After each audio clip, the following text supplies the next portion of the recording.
Hạ Thương mến chào toàn thể quý anh chị và các bạn. Mời anh chị và các bạn nghe ca khúc Tiếng Gió Xuân Xa. Chúc anh chị và các bạn nghe nhạc vui vẻ.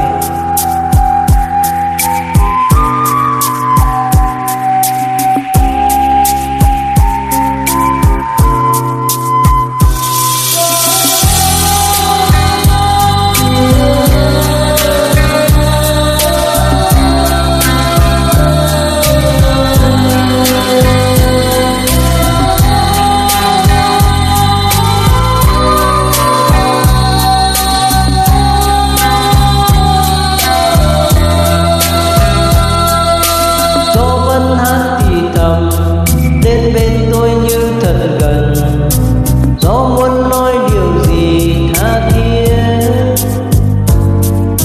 Gió vẫn nhắc một người đã ra đi không trở lại, nỡ mất chuyện tình không thể quên.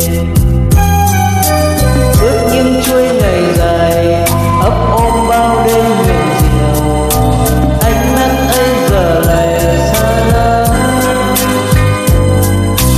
Thoáng phút chốc giật mình, ngỡ như em đang thật gần, gió đánh thức vì tôi về.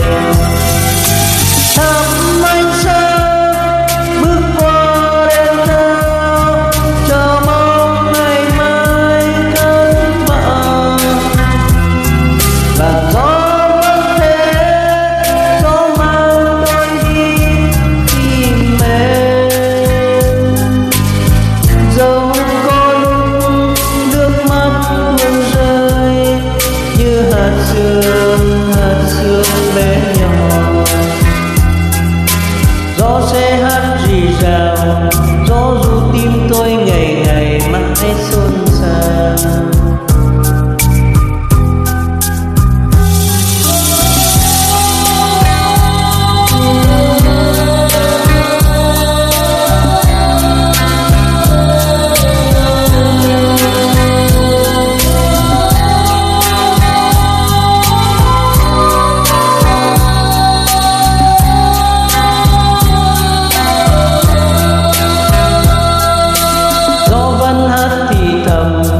Đến bên tôi như thật gần, gió muốn nói điều gì tha thiết.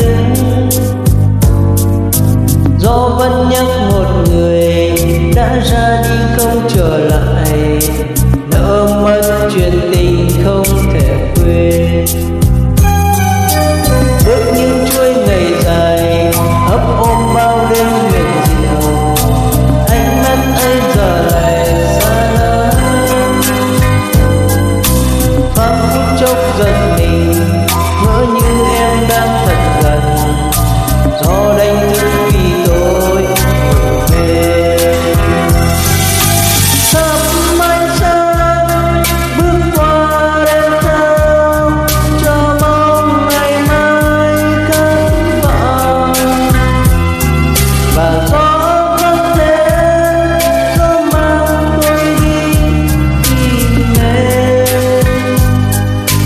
Dẫu có lúc nước mắt luôn rơi như hạt sương bé nhỏ, gió sẽ hát rì rào, gió ru tim tôi ngày ngày mãi xôn xao. Gió sẽ hát rì rào, gió ru tim tôi ngày ngày mãi xôn xao. Gió sẽ hát rì rào, gió ru tim tôi ngày ngày mãi xôn xao. Gió sẽ hát rì rào, gió ru tim tôi ngày ngày